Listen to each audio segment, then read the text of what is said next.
Nos dijeron que era un héroe incorruptible, un símbolo de justicia y valentía, pero, ¿y si el rostro que adorna billetes y monumentos esconde decisiones crueles, ambiciones desmedidas y silencios que gritan? Prepárate para descubrir el lado más oscuro del llamado benemérito de las Américas. Benito Pablo Juárez García es, sin lugar a dudas, uno de los nombres más importantes en la historia de México. Su figura ha sido envuelta en una narrativa casi sagrada, el indígena zapoteca que venció a los imperios, el defensor del Estado laico, el hombre austero que representaba la justicia. Su rostro adorna el billete de 20 pesos, y su estatua se levanta en plazas de todo el país. Pero bajo esa figura solemne y respetable, se oculta una realidad compleja, muchas veces silenciada por la historia oficial. Benito Juárez nació en 1806 en San Pablo Guelatao, un pequeño poblado en la sierra de Oaxaca. Era indígena zapoteca, huérfano desde niño, hablante de su lengua nativa, y un joven que apenas aprendió español en su adolescencia. Su vida fue, sin duda, una historia de superación extraordinaria. De pastor de ovejas pasó a estudiar derecho, y de abogado local se convirtió en gobernador, ministro, presidente de la Suprema Corte y finalmente, presidente de la República. Pero como suele ocurrir, el poder transforma, y muchas veces, corrompe, y Benito Juárez no fue la excepción. Durante la Guerra de Reforma, Juárez se enfrentó ferozmente al poder de la Iglesia Católica y al Partido Conservador. Promovió un paquete de leyes conocido como las leyes de reforma, cuyo objetivo era establecer un Estado laico y moderno. Entre estas medidas se encontraban la nacionalización de los bienes del clero, la separación entre Iglesia y Estado, la eliminación de fueros eclesiásticos y militares, y la creación del registro civil. A simple vista, estas leyes parecían justas y necesarias, pero lo que no se dice es la forma brutal en que se aplicaron. Miles de propiedades religiosas fueron confiscadas sin compensación alguna. Iglesias, hospitales, escuelas y terrenos donados por comunidades fueron expropiados de un día para otro. Muchos sacerdotes fueron perseguidos, encarcelados o ejecutados bajo acusaciones de conspiración, y comunidades enteras quedaron sin servicios básicos que antes ofrecía la Iglesia. Juárez no solo desmanteló el poder del clero, también aplastó a la oposición conservadora con mano de hierro. Durante la Guerra de Reforma 1857 a 1861, sus enemigos fueron fusilados sin juicio justo, los derechos civiles fueron suspendidos en varias regiones, y se instauraron gobiernos paralelos en los estados que se resistían al poder central. El defensor de la legalidad actuaba muchas veces sin leyes. Juárez, en su afán de consolidar su proyecto, se convirtió en un gobernante autoritario, aunque amparado en el discurso del liberalismo. Uno de los episodios más cuestionables de su mandato fue su intento de firmar el Tratado Mclane-Ocampo con Estados Unidos. Este tratado le otorgaba a los norteamericanos derechos de tránsito perpetuos, sí, perpetuos sobre rutas estratégicas del país, incluyendo el Istmo de Tehuantepec. A cambio, Juárez recibiría apoyo político y financiero en plena guerra interna. Aunque el Senado estadounidense no ratificó el acuerdo, el hecho de haberlo negociado es, por sí solo, una muestra de su disposición a comprometer la soberanía nacional por mantenerse en el poder. Este hecho es especialmente contradictorio si consideramos que, años después, Juárez se convertiría en el símbolo de la resistencia frente a la intervención francesa y el imperio de Maximiliano. ¿Cómo es que un hombre que ofrecía rutas mexicanas a una potencia extranjera se convirtió en ícono del nacionalismo? La respuesta está en su habilidad política y en la construcción de su imagen.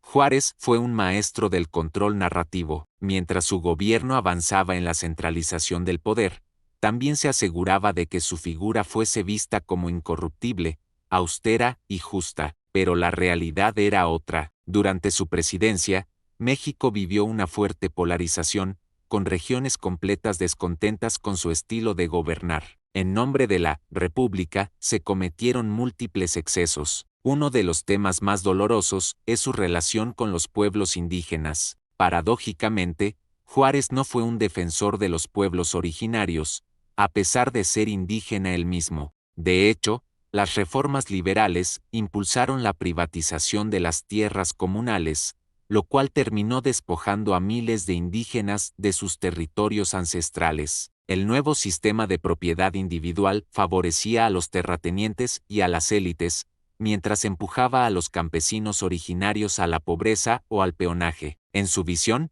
ser indígena no era un motivo de orgullo cultural, sino un obstáculo que debía superarse mediante la educación occidental, el abandono de las lenguas nativas y la asimilación forzada. Por eso, su gobierno nunca promovió políticas que protegieran la diversidad cultural ni los derechos colectivos de los pueblos originarios. Más bien, Juárez encarnaba la idea del indígena que se había civilizado, lo cual reforzaba la narrativa del mestizaje como progreso, pero invisibilizaba las realidades de millones de personas. Durante su mandato, México vivió uno de los periodos más inestables y sangrientos de su historia. El país estaba dividido, arruinado, con una economía colapsada y con intervención extranjera, y aunque Juárez resistió a Maximiliano y al Segundo Imperio Mexicano, no lo hizo solo por convicción patriótica. La verdad es que para entonces, el poder ya era una adicción de la que no podía prescindir. Incluso después de haber recuperado la presidencia tras la caída del imperio en 1867, Juárez se negó a dejar el poder, a pesar de las peticiones de sus aliados de dar paso a una renovación democrática. Se reeligió y buscó mantenerse en la presidencia de manera indefinida, lo cual generó rupturas dentro del mismo Partido Liberal. Uno de sus mayores críticos fue Porfirio Díaz, entonces general victorioso y popular, quien acusó a Juárez de traicionar los principios democráticos. Irónicamente, Díaz más adelante cometería los mismos errores. Pero esa es otra historia. Juárez murió en funciones en 1872, mientras aún era presidente. Nunca entregó el poder de forma voluntaria, y lo más grave, su muerte detuvo momentáneamente una transición necesaria hacia una nueva república más plural. Su permanencia excesiva en el poder fue uno de los precedentes más peligrosos en la historia política mexicana.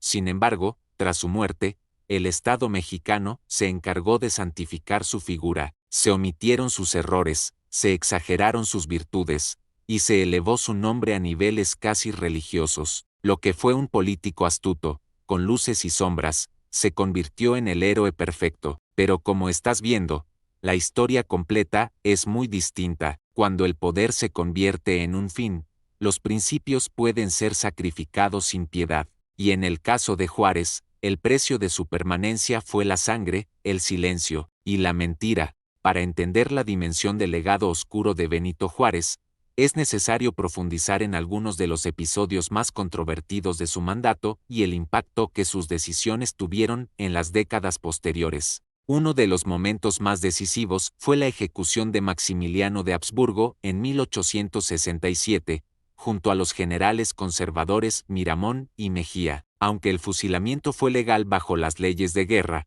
muchos lo consideraron innecesario y cruel. Maximiliano había sido capturado y ya no representaba un peligro real. Además, diversas figuras internacionales, desde Víctor Hugo hasta Napoleón III, intercedieron por su vida, pero Juárez se mantuvo inflexible. Esta decisión marcó a Juárez como un hombre incapaz de la clemencia, y evidenció cómo su gobierno prefería mandar mensajes de poder antes que construir puentes. Fue, en muchos sentidos, un acto más político que jurídico. Era necesario eliminar cualquier vestigio simbólico del imperio, y con la sangre de Maximiliano, Juárez selló su victoria, pero también sembró un resentimiento profundo. En el interior del país, las secuelas de la guerra y las reformas dejaron una sociedad dividida. Los conservadores habían sido derrotados, pero sus ideas seguían vivas en gran parte de la población. El problema fue que Juárez no buscó reconciliación, sino purga. Miles de conservadores fueron perseguidos, desplazados,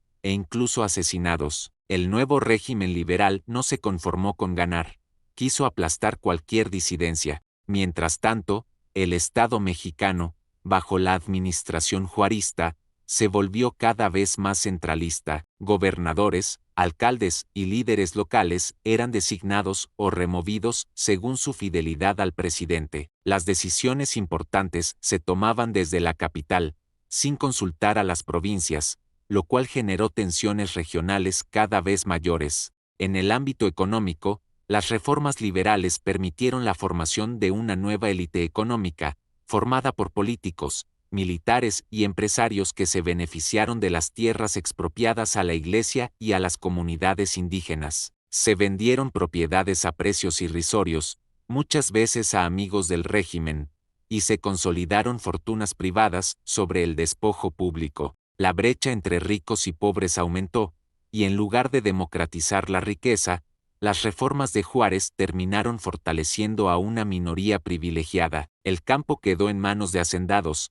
mientras los campesinos se convirtieron en peones sin derechos. En este contexto, la imagen de Juárez como el padre del liberalismo suena contradictoria. Su gobierno, que decía promover la libertad, recurrió a la censura, al control militar y a la represión política. Varios periodistas críticos fueron encarcelados, y publicaciones opositoras fueron clausuradas. El mensaje era claro: en la República de Juárez, solo había espacio para una verdad, la suya. Incluso en su vida privada, la austeridad que se le atribuye ha sido cuestionada. Juárez vivió en Palacio Nacional durante años, y aunque no era un hombre ostentoso, tampoco fue ajeno al poder y sus privilegios. Mantuvo a su familia en el centro del poder, y colocó a personas de su confianza en cargos clave. Algunos historiadores hablan de una oligarquía liberal que gobernó en torno a él, cerrando espacios a voces nuevas o distintas, y sin embargo, la historia oficial continúa presentándolo como intachable. ¿Por qué? Porque después de décadas de guerra civil, intervenciones extranjeras y caos político, México necesitaba un héroe, y Benito Juárez fue convertido en ese símbolo. En su figura se proyectaron todos los anhelos de orden, justicia y legalidad que el país no había logrado alcanzar. Pero ese héroe fue construido a costa de ocultar errores, exagerar virtudes y borrar los rostros de quienes sufrieron sus decisiones. Su legado es, sin duda, inmenso. Sin Juárez, México no sería el mismo, pero precisamente por eso, es necesario mirarlo con ojos críticos, no para denigrarlo, sino para entenderlo en su complejidad. Y si el verdadero legado de Juárez no fue la República, sino el modelo de poder que hoy sigue intacto, y si detrás de la historia oficial, lo que perdura no es la justicia, sino una estructura que aprendió a vestirse de virtud para justificar el autoritarismo. Benito Juárez murió en 1872. Su cuerpo fue sepultado con honores, pero su figura nunca fue enterrada. Por el contrario, fue resucitada una y otra vez por gobiernos posteriores, que lo usaron como símbolo de legitimidad, especialmente durante el régimen de Porfirio Díaz, su antiguo opositor, y, paradójicamente, su más ferviente admirador. Sí, Porfirio Díaz, el mismo que se rebeló contra Juárez con el Plan de la Noria, fue quien se encargó de construir el culto oficial a Benito Juárez. Ordenó edificar monumentos, rebautizar calles, nombrar escuelas, y difundir su imagen como el gran padre de la República. Incluso mandó embalsamar su cuerpo y exhibirlo en Palacio Nacional como una reliquia patriótica. ¿Por qué lo hizo? Porque Díaz comprendió que Juárez,